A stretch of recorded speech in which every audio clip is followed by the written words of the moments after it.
Hello, everyone. Hello. Hi. Hi. Is everyone doing well? Yes. How are you?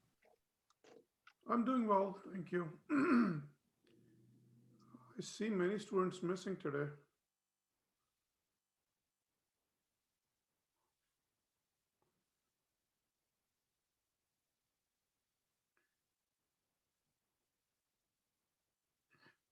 Anyway, Good. So when are you gonna go in for?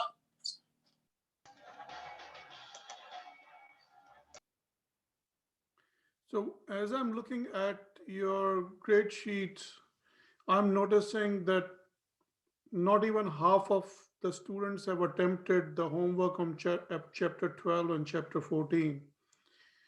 Don't fall behind. The best way to do it is as soon as your class is done, then you do the homework because that's when your concepts are fresh. If you delay it, it'll become a problem for you, especially in the upcoming chapters. Just a word of advice. So today I will first deal with any questions you have on chapters 12, 14, and 15. If you don't have any questions, then I'll move on to the next chapter.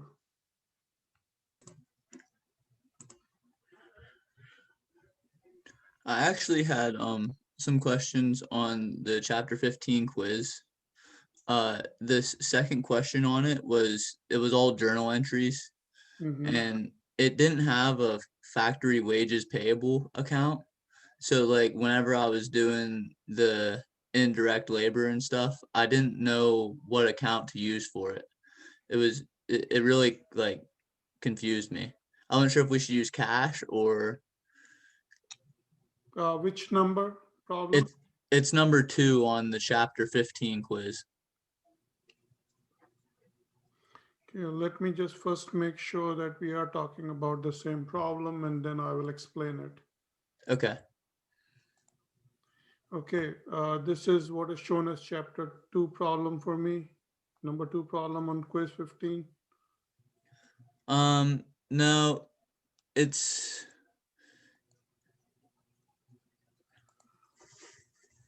go to yeah. It's part 2 of this one. So yeah. This one? Yeah, with all the journal entries. Yeah, see I see what it's all of the factory overheads, they all use cash instead of like factory wages payable in the accounts that we were using before. That's where I was confused. Because uh, when you were paying the expenses, it is paid out of cash. Okay. I just got confused on that, and I didn't Because want to work ahead. factory overheads include not only indirect material and indirect labor, but also like factory lighting, factory insurance, and supervisor salary for the factory. All other things are there, which are accounted for in addition to the indirect material and indirect labor. Okay, I understand it. Okay. I really wasn't sure what to do whenever So it it didn't tells have the you, right, factory wages payable. indirect labor paid and assigned to the factory overhead. It tells you indirect labor paid and assigned to the factory overhead. Okay, yeah, that was the exact one that I stopped on because it didn't have the factory wages payable, so I just got confused. But thank Yeah, you. they're just indirect. So it is not necessary all are direct material or in. Okay, anything else? No, that was the only question I had. Okay, anyone else has any other question, please?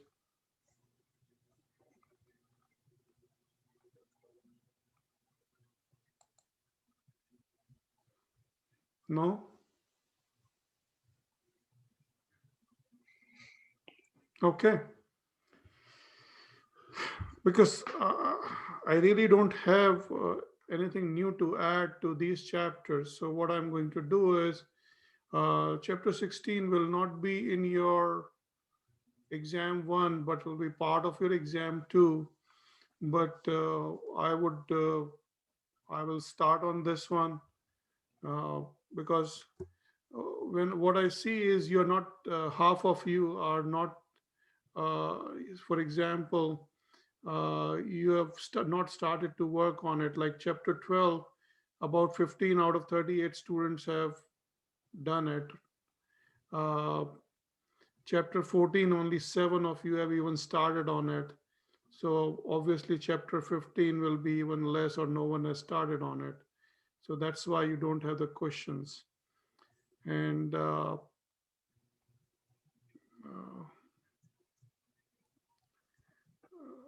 and then you have got your, as I told you, extra credit practice exam 1 on 16 through 18. So make sure to be finished with everything before 16, and take advantage of these 10 extra credit points.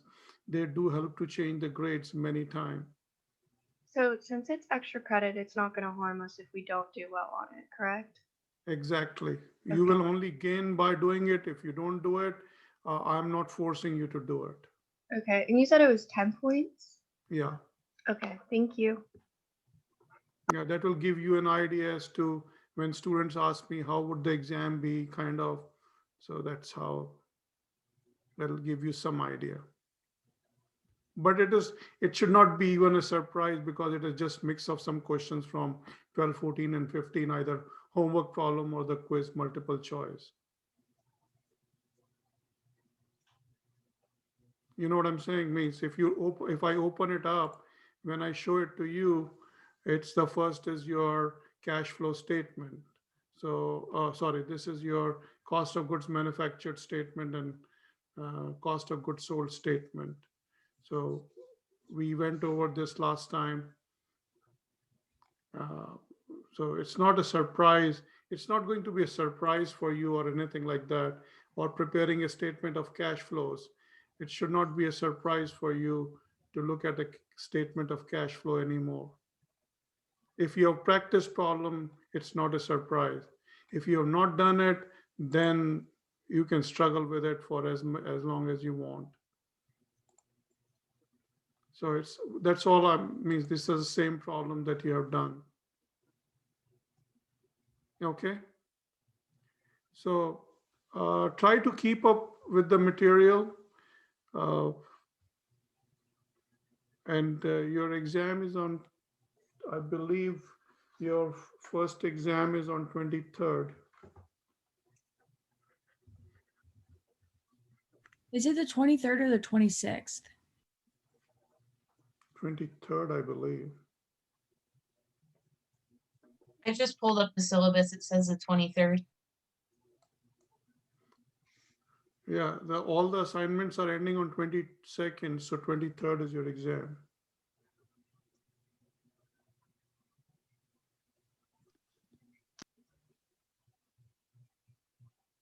Okay, because on D2L, mine comes up and says February 26th, exam 1. Ignore D2L. Okay. All the deadlines are as per Connect.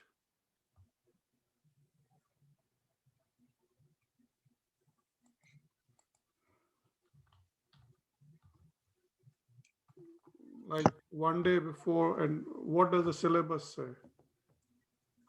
When will exam 1 show up on Connect? Pardon me? When will exam 1 show up on Connect? Because right now, On 23rd. okay. Yeah, that's the day it will become active, so it will show up on 23rd, yes.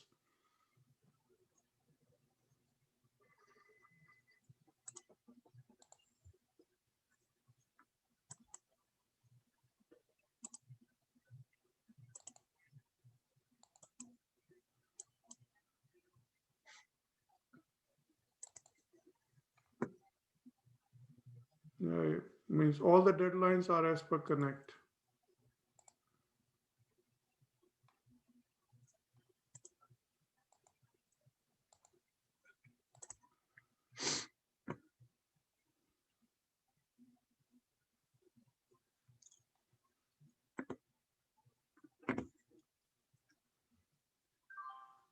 I probably need to eliminate everything there.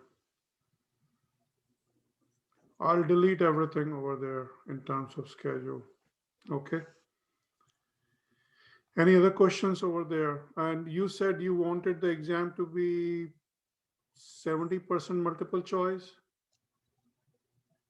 Yeah. Okay. Yeah, that sounds good. Okay. Means I have still not made it, so I can change it whatever you want. So I don't. I had a question about chapter 12. Yes, please. Could we go over one time how to calculate depreciation expense when it spans more than 1 year? Yeah, it is just a different. Yeah, I can show it to you, and it is. I'd tell you a question, but I haven't locked out my quizzes because I used both attempts. It's on the quiz. Yeah, I can't give you a specific number That's though. fine. It is just the difference between the two accumulated depreciation. You know, the accumulated depreciation for the two period, the difference between that is the depreciation for the year. Okay. If you see the question, let me know.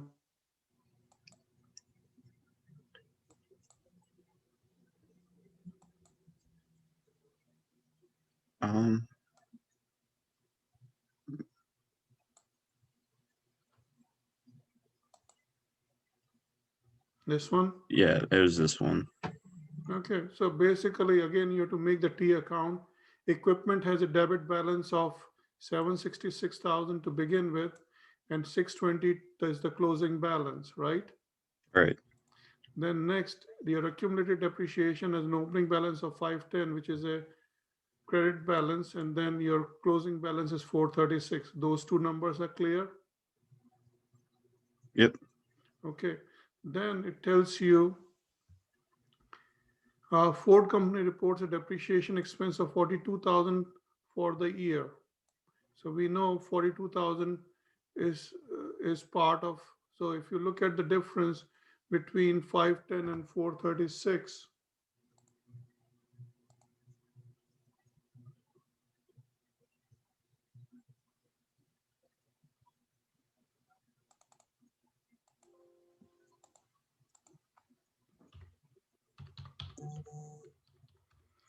is 74,000, right? Right. But they only reported a depreciation of 42,000. So there is some other depreciation that has been written off, or some machine has been sold off. So next is equipment costing 146,000 was sold for its book value in year 2. So we are saying that we sold the equipment which costed 146,000. It was sold at its book value in year 2. There were no other equipment purchased for the period, right? Right. So now, if you think about it,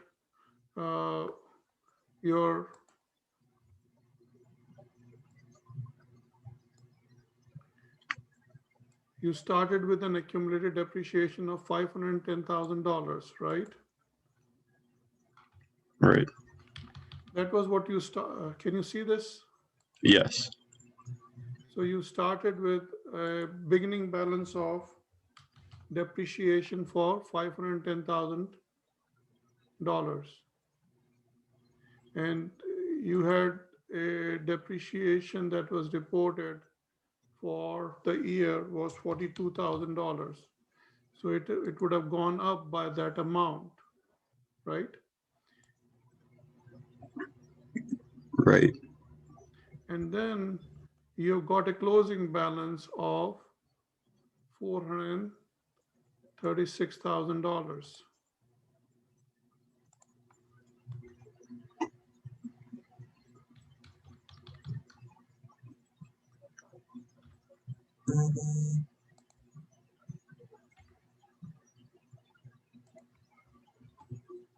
About $116,000 is basically your accumulated depreciation on the equipment that was sold. Okay. Got that? Yep. So your accumulated depreciation was 116,000. Your cost was 146,000. Accumulated depreciation on this was 116,000. So the difference between the two is 30,000. Okay, I got you now. Got it? Yep. So you got the 30,000. That was basically what it was. So you got depreciation of 42,000. So it increased by 42,000. You sold equipment worth 146,000, and accumulated depreciation was 116,000. So book value was 30,000, and you sold it at the book value for 30,000.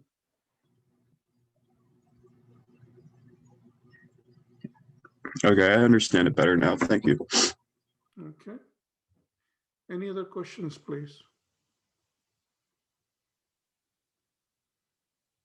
Okay, so this isn't really about anything on Connect, but so next week on the 16th, we don't have class. Do we have class on that next day or no? Yes, only 16th is the day when you are doing the, Extra credit exam? yes. Okay.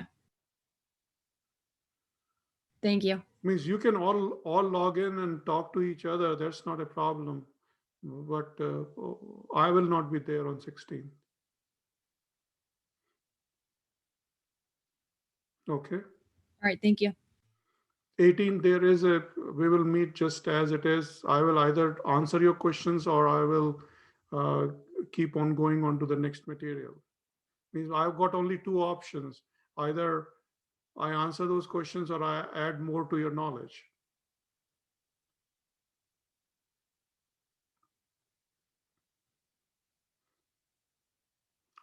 Okay.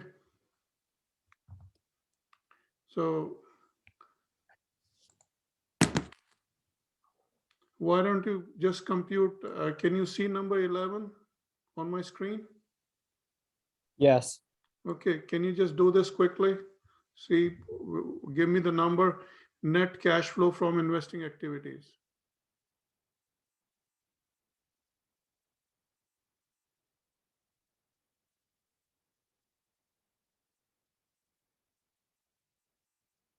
Shouldn't take you very long.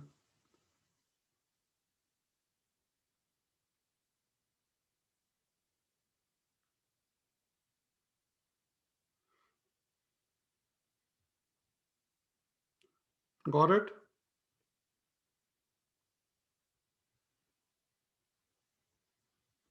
I think so. What's the number? It would be 148,000 used. Yeah, so outflow of 148. Yeah. 148,000 net cash used. Very good. Those three numbers.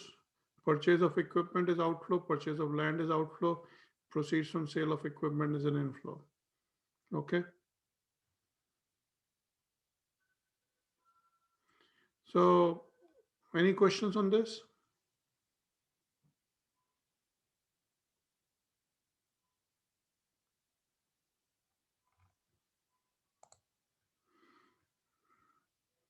What's the amount of cash dividends paid during the year?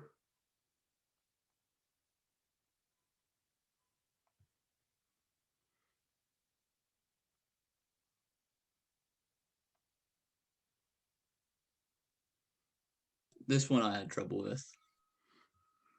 Anyone else?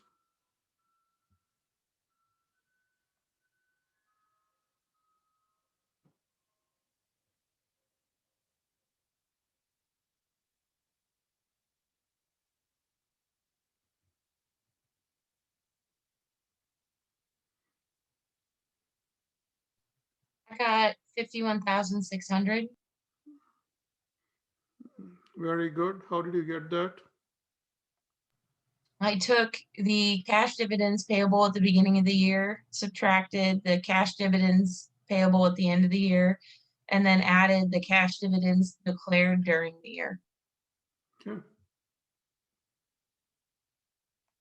Here it is. Very good.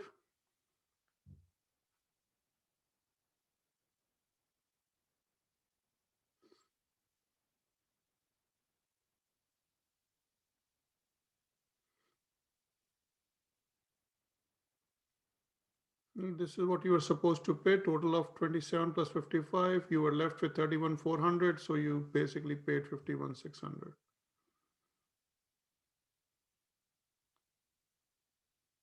So those are kind of the multiple choice you can expect to get. Okay. Here is on the cash flow. It tells you 87,000 provided. So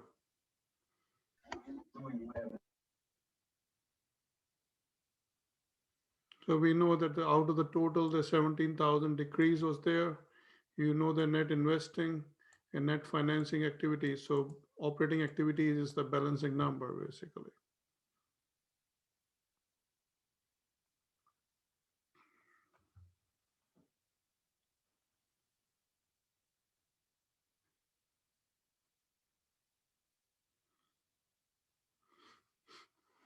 Okay.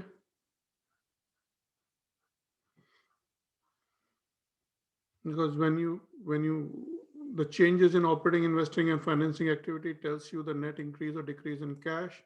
In this case, it gives you the net decrease in cash is 17,000. These two are outflows. X, this is X, so X is coming to about 87,000. That's it. So if you know it conceptually, it won't take you very long. If you don't understand the concept, it will take you a long time to do it. Okay, anything else, any particular topic? Otherwise, it's going once, twice, gone. You can now ask your question on 18th. Get your questions together for 18th, okay? Okay. Now I'm going to give you a couple of concepts today. I know you probably didn't read the chapter, so I'll just give you some basic concepts and not get into too much details, but I will, without wasting your time, I'm going to get into the process costing. Now, this is another method of costing. That is, it is another method of costing the product or a service.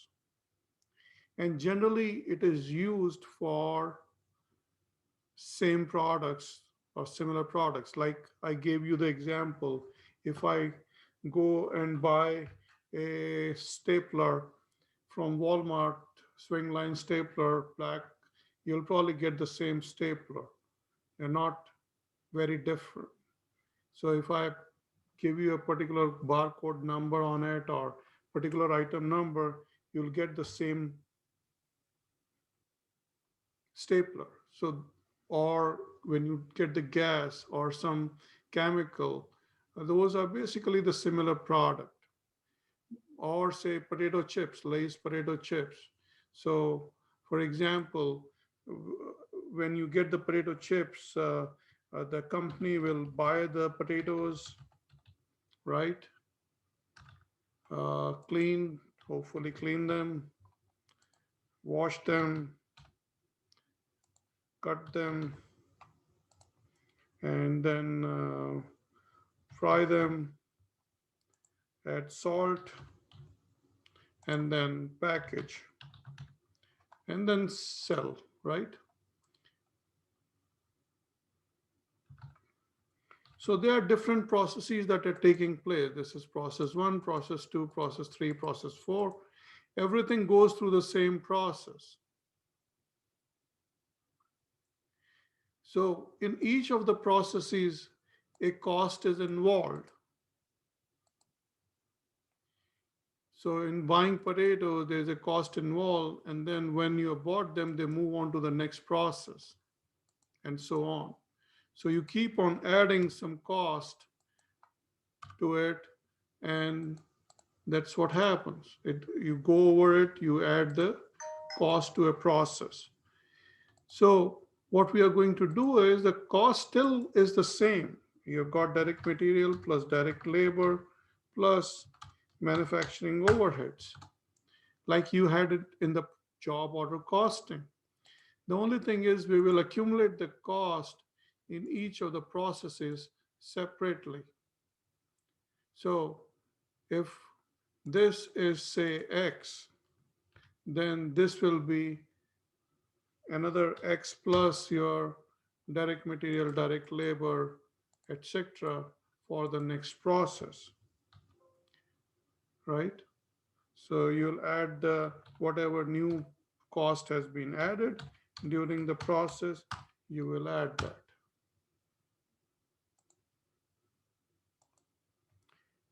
So if this is Y, this will again keep on going the same way.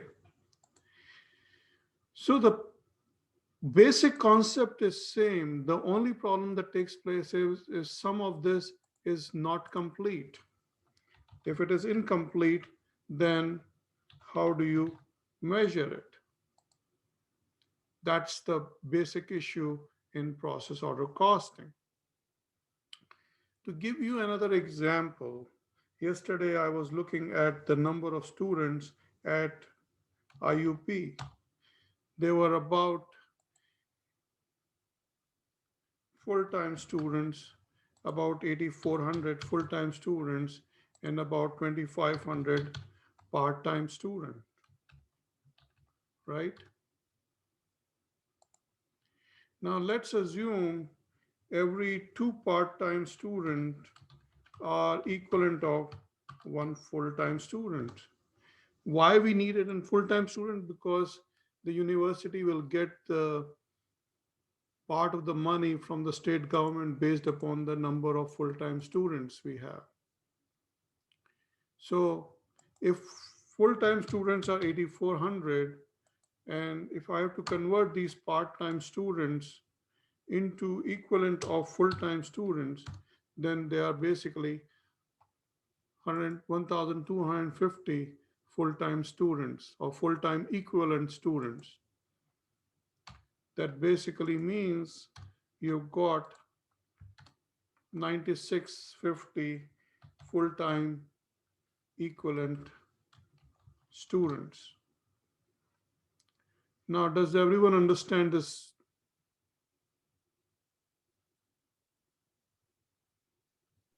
Yes. Okay, so take another example. You've got, say,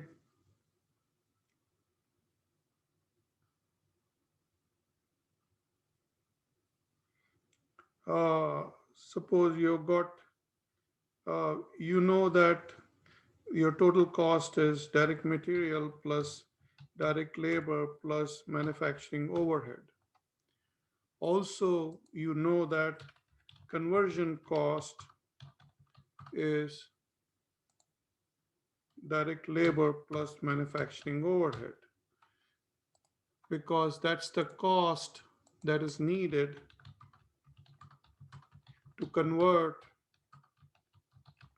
raw material or direct material into finished product. Similarly, if your prime cost is equal to direct material plus direct labor, not conversion cost, I meant to write conversion cost. So conversion cost is direct material, direct labor plus manufacturing overhead. So let's say there are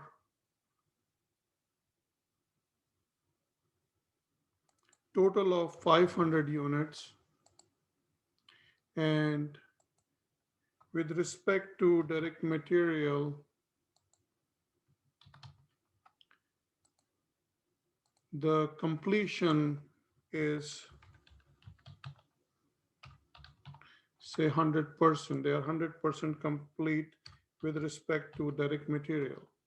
With respect to conversion cost, they are 70% complete. Okay. So in terms of equivalent completed units, how many units of direct material are complete?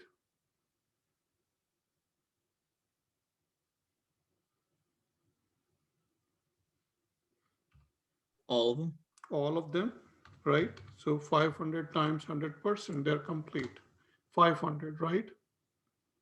What Yep. about conversion cost? 70% of 500. 70% of 500 will give you 350 units. So in terms of direct material equivalent unit,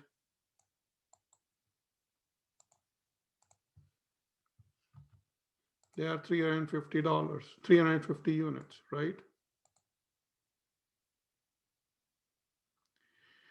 Suppose the cost of direct material was say $10,000, and for conversion cost it was $25,000. I'm just picked up these numbers, I just made them up. There is no reason, there is no other reason besides that. Okay, is everyone still with me, please? Yes. Yep. Yes. Okay. Yep. So now let's assume, first of all, let's find the cost per unit. So if I have to ask you what is the cost per unit of the direct material, what is your number? 10,000 divided by 500. 500. And what is the cost per unit for conversion cost? 25,000 divided by 350. 350. $71.42. Is everyone okay with that?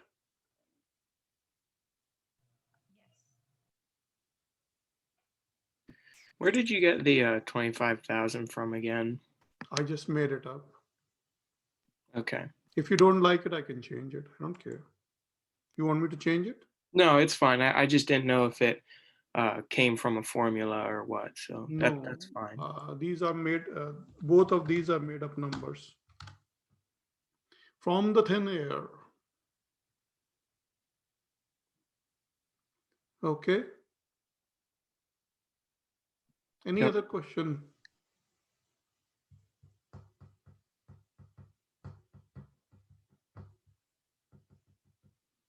So when you don't ask me a question, I have to assume you understand it, right?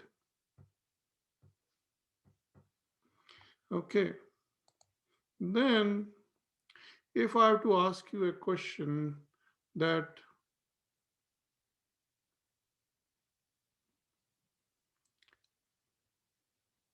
so basically what we are saying is that at least 350 units are completed, right? So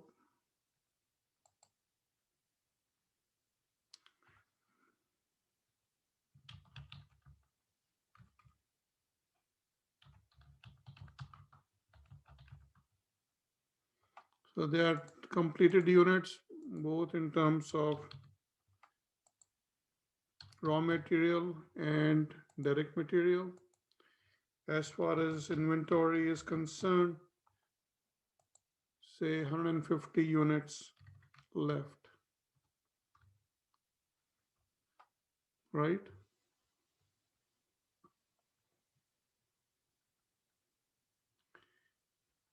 So completed unit will include both direct material and conversion cost, right?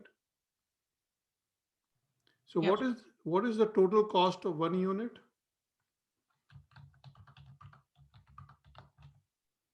What is the total cost 90, of 9142.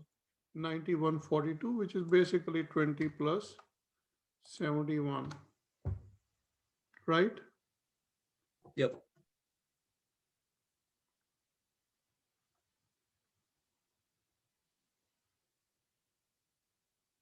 So if you have got 350 completed units, that means it will be 350 times 9142, right?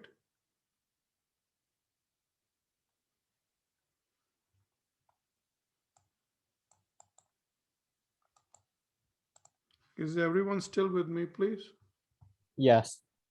So basically what we are saying is you've got 350 units of raw material, which were added at $20 a unit.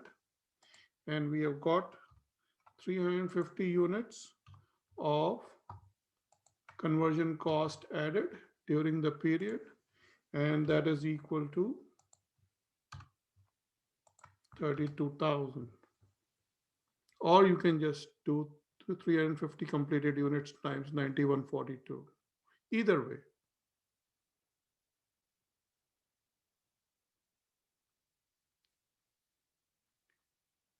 And if I was to find the value of the ending inventory, you've got 150 units. Each unit is costing $20, right? Yes. 3,000.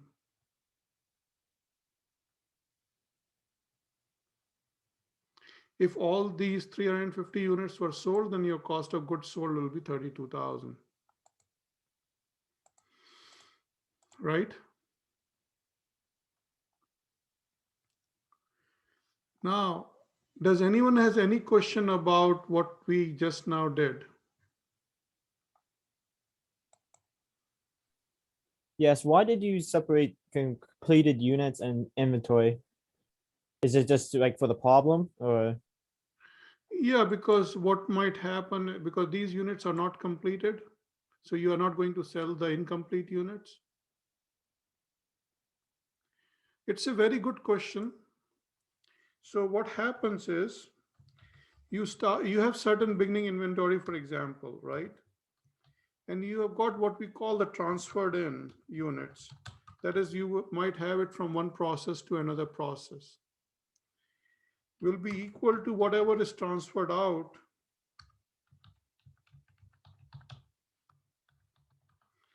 plus whatever is not transferred out is your ending inventory, right? Yes. So suppose you've got 500 units in the beginning inventory from the previous process you transferred in, or you started, say, another 5,000 units. That basically means you've got total of 5,500 units to account for, right? How do we account for it? It could be whatever is set. Suppose we transferred out 4,000 units. That means in our ending inventory, we'll be left with 1,500 units. So that is just, since I was making up the numbers, I found that we only completed 350 units. That's why I said out of 500, 150 are left. Okay. Thank you. There's no other reason at this time.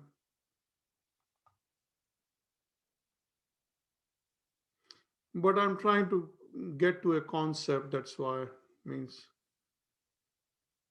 I just want you to understand these basic things first before I actually get into the material. As you know, as I've told you many times, that I basically emphasize on the concept part first.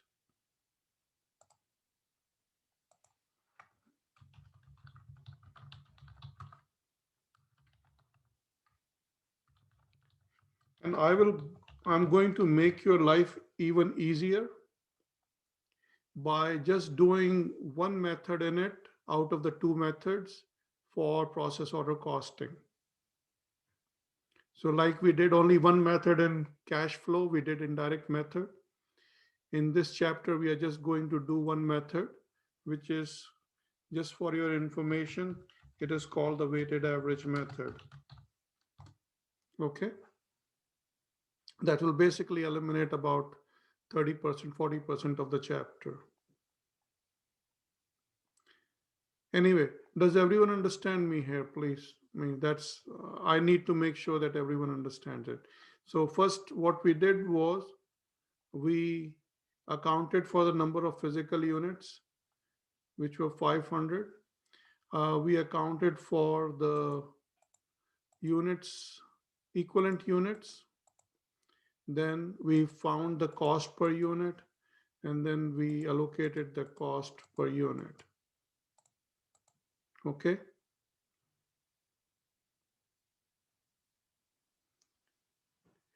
Please tell me anything that is not clear over here.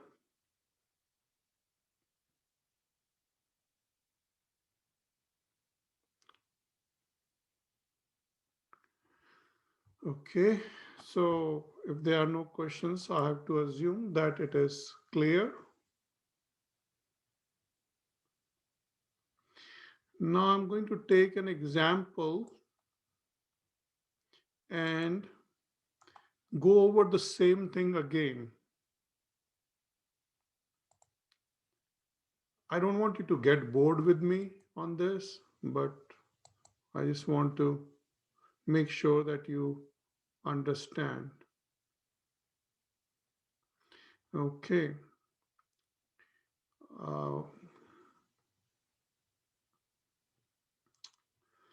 So over here is something called the blending process. I don't really care what they call it. They are the number of units.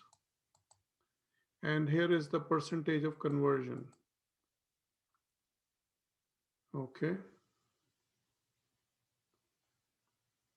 So step number one, whenever you have got this information, your beginning inventory of physical units, we call it physical units, is 152,000. You started with 315,000 is equal to, you completed 345,000 and ending inventory is 122,000.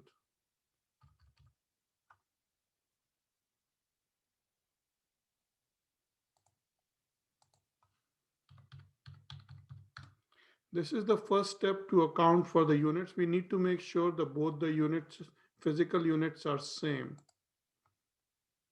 So equal to 152,000 plus 315,000 gives you 467,000, and 345,000 plus 122,000 gives you 467.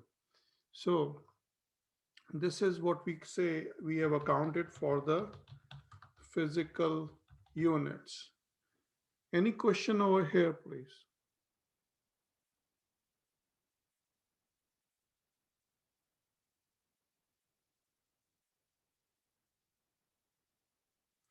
Okay. So if you think about it, the units goods that are completed 100%, that basically means everything has been added to it, whether it is direct material or conversion cost. Ending work in process is 30% complete. That means everything has not been added to it. So from these physical units, that is 345,000, which have been completed, and ending inventory, which has not been completed, is 122,000.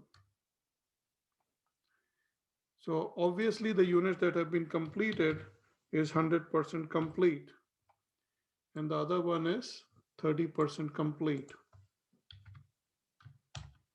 So in terms of equivalent units, how many equivalent units are there for completed units? 345,000. 345,000. And for ending inventory? 30% of 122,000. Is everyone with me, please? Yes. Yes. Yep. Okay.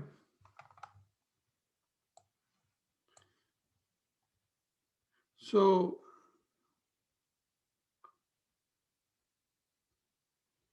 we accounted for, this is the first step, which we say physical flow of reconciliation. That's the first thing we did. That was 467,000.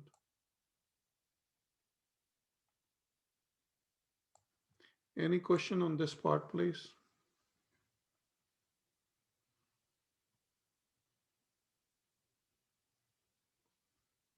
Now, if one number is missing, you can put X instead of that number and find that number. So in this equation, suppose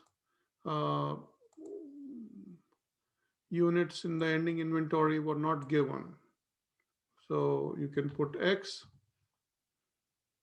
instead of that, and then you can find X by 152 plus 315 minus 345. So that is 152,000 plus 315,000 minus 345,000, giving you 122,000. So that's how you can find a missing number if one of these numbers is missing.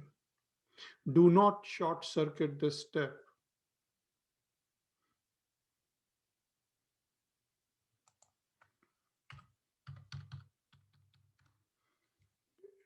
Okay.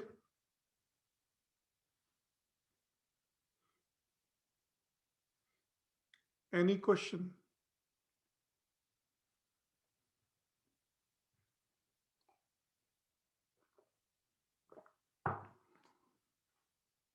Okay.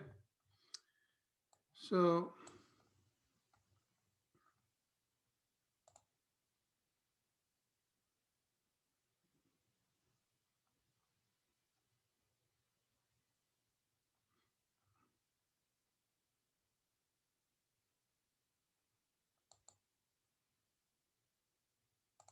okay.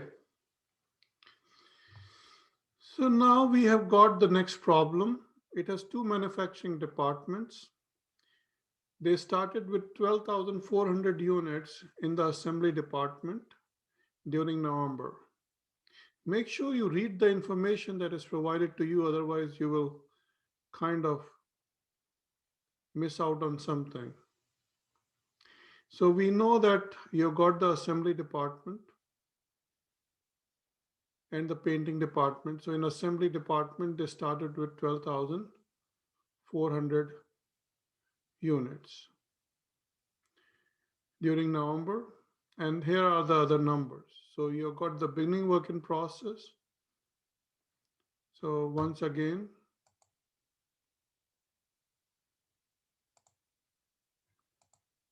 can you account for the physical units, please? 18,400. So you'll have the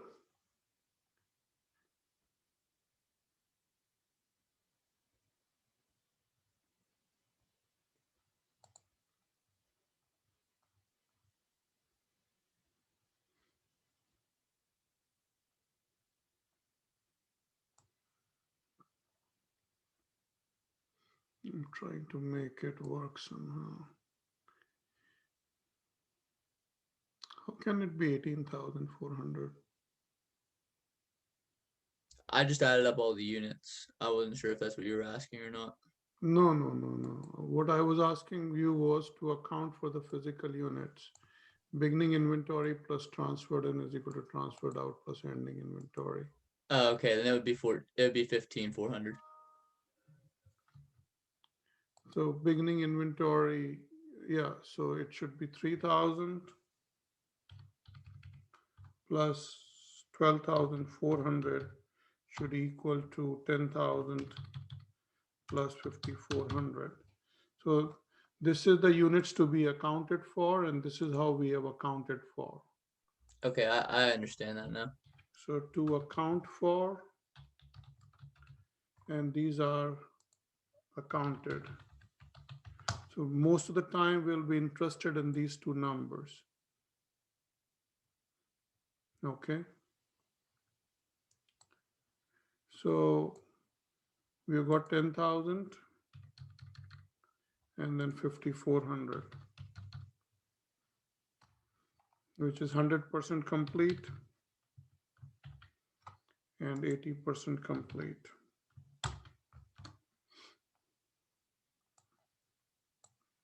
So let's look at the first question. Calculate equivalent units of production for material and for conversion cost.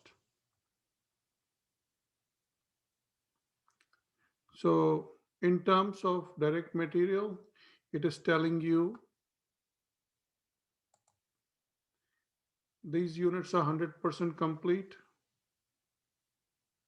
right? So equivalent units of direct material will be how much? 10,000. 10,000, which is 100% of 10,000. Same thing for the conversion cost. They are completed units. So 100% is completed for the 10,000 units. So how many equivalent units are there? 10,000. 10,000. Now for the ending work in process, it is 80% complete with respect to materials. So how many equivalent units are there?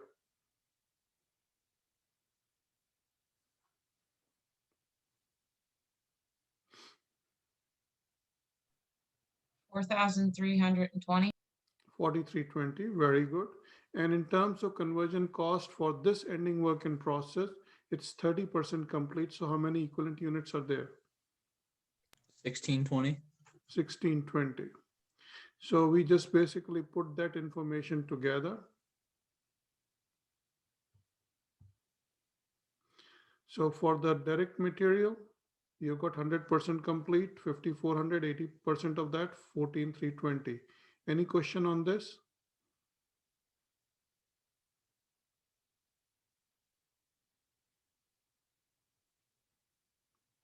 Any question on this, please? Someone say something. Yes, no? No questions. No questions. So next is conversion cost, the same number that you computed, 1620 plus 10,000. Your number of equivalent units is 11,620. Now, do you have your homework assignment that you can pull up and just do this problem on your own? Yeah, we can do that. I'll give you about 5 minutes. Do this problem on your own. Make sure you understand it. I need to make sure that you understand it. So it's about 1:23. I'll give you 5 minutes. I will join you at 1:28.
Okay, has everyone done that question, please?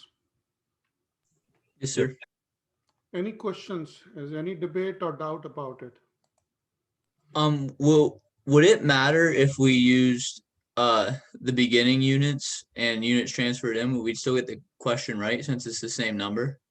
No, because No.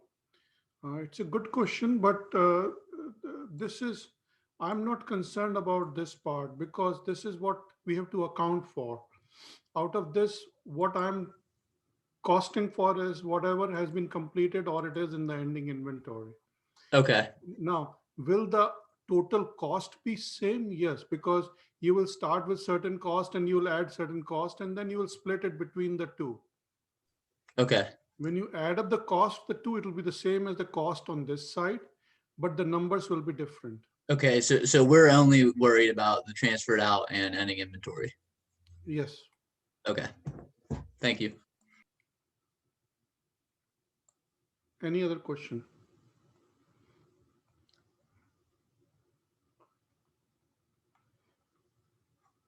Because we are costing for the finished product.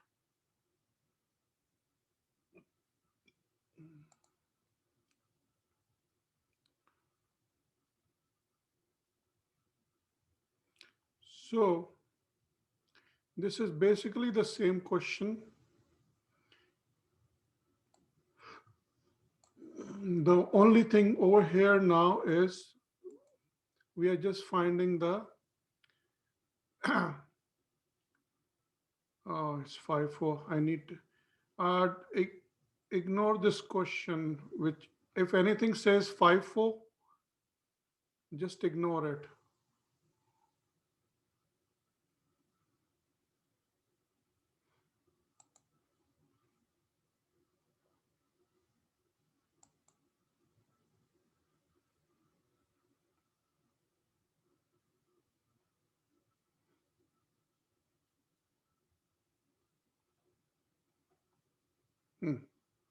There are a bunch of them.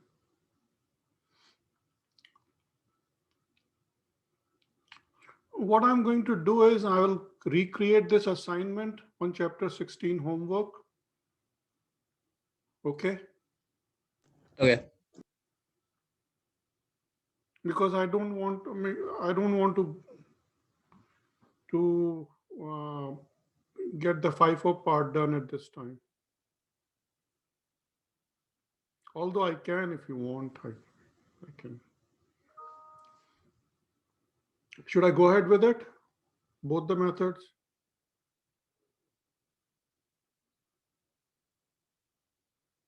How do you want it? Do you want both right or? now? Pardon me? I think we should just continue with the method that we're using. Just one? Yeah. Yeah, Okay. I agree. Okay. Then what I'm going to do is I'm going to delete this assignment and recreate another one. Okay. Or if you start on it, then just ignore. Yeah, I think because there are too much 5-4 mixed up here. Yeah, I think that would be the best thing to do to kind of redo the assignment. Okay. Sounds good. Okay. I'm glad I started on it today.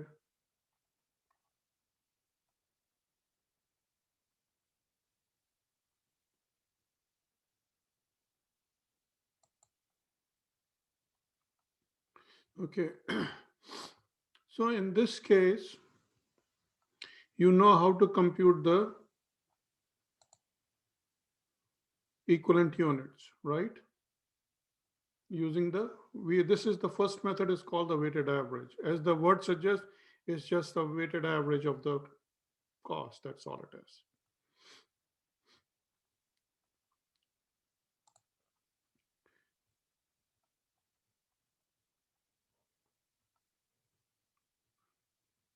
Okay.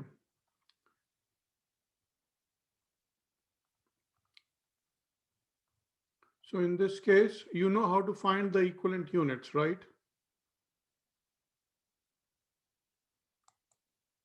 Yes. So you should be able to find the equivalent units over here. So 9,500, 9,500, 80% of 4,800 and 30% of 4,800. Okay.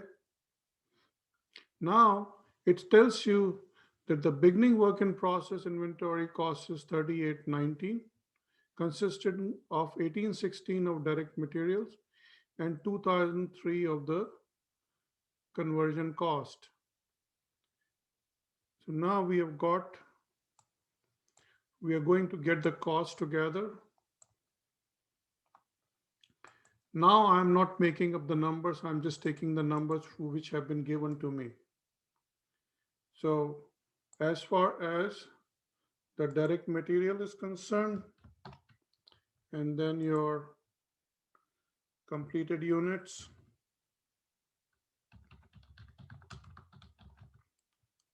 for the beginning inventory, you have got 1,816 and 2,003.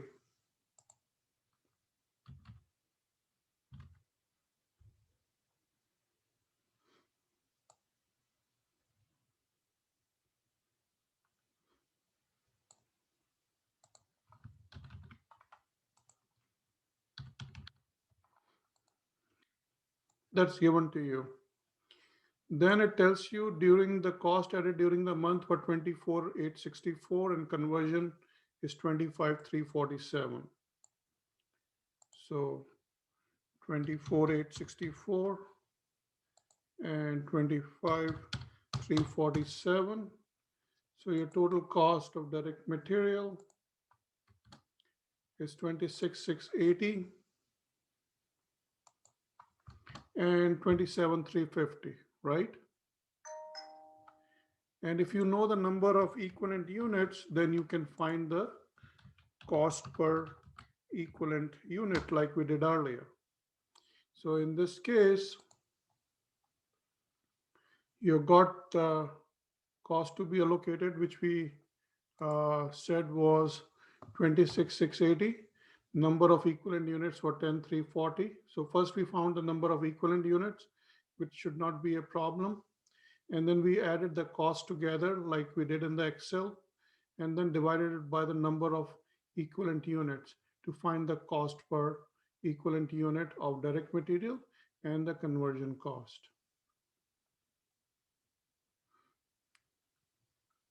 Can you do that much? Yes, sir. Any questions or hesitations here?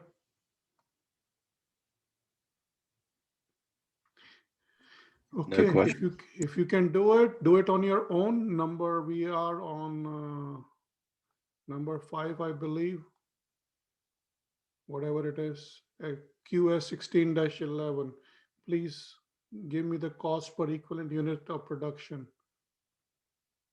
It's 137. Take 2 or 3 minutes.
Could you just scroll down a little bit so I could see the equations?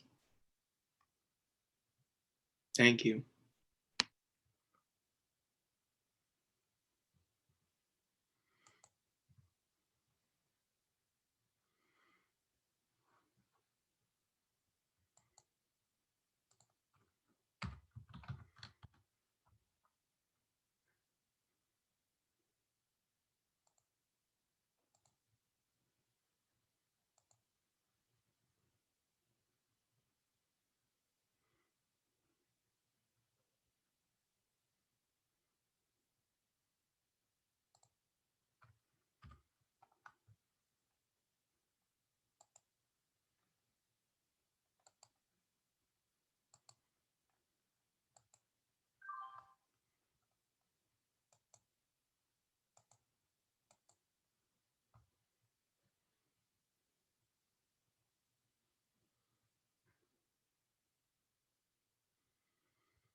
Are you done?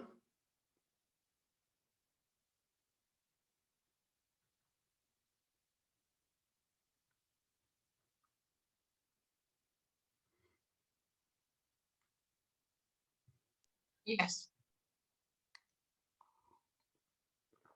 Any questions on this, please?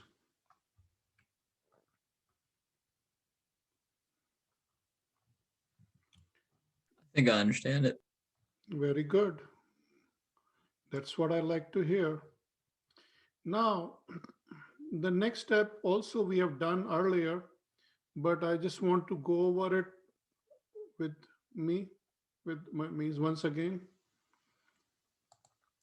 In this case, we are assigning the cost to the output. Remember, once we find the cost, then we are just finding the cost to assign it.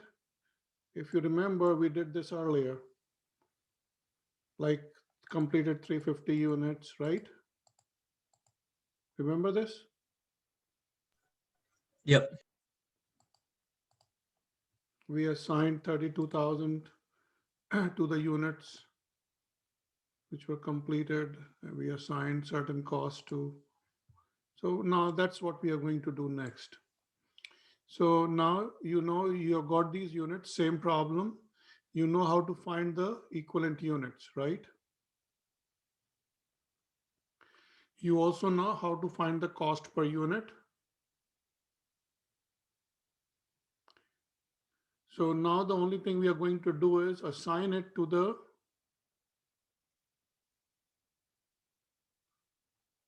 each of the units.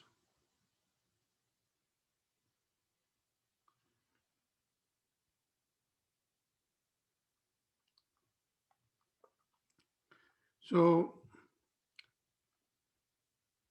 whatever the equivalent units or direct material are, say 10,000 in this case, $1.50 is cost per equivalent unit, gives you 15,000. Conversion cost 10,000 equivalent units, $2 per unit, it gives you 20,000. And then, so this is the cost of units transferred out. Remember the right-hand side of the equation? And then your cost of ending work in process. You've got 3690 unit of direct materials, equivalent units. $1.50 per unit gives you 5535. And same thing with the conversion, $2 per unit. You allocate it for 1640 units in the ending inventory at 3280. So the total cost assigned is 43,815, computed as follows. So, so does everyone understand just one line over here?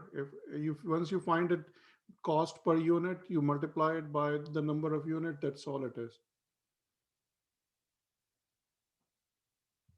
So that's what we have done. 15,000 in direct material, 20,000 in conversion, total is 35, 5535 in the ending inventory for direct material, and 3280 in the conversion cost. Total cost assigned at 43,815.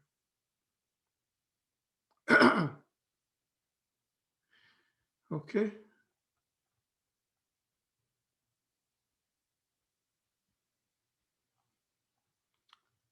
Questions?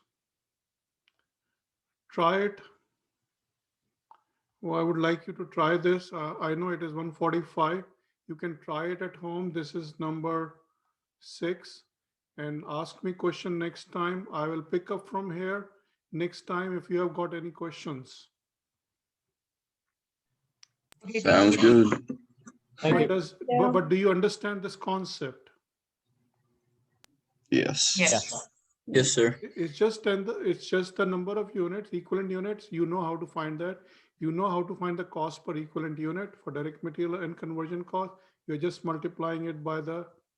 It's like one pizza costs you 15 bucks. 2 pizzas will cost you 30 bucks. 10 pizzas will cost you 150 bucks. That kind of a deal. Okay. Okay. So I will leave you here at the end of this for the process order costing. I'll pick it up here on 18th, and I would like you to do on 16th.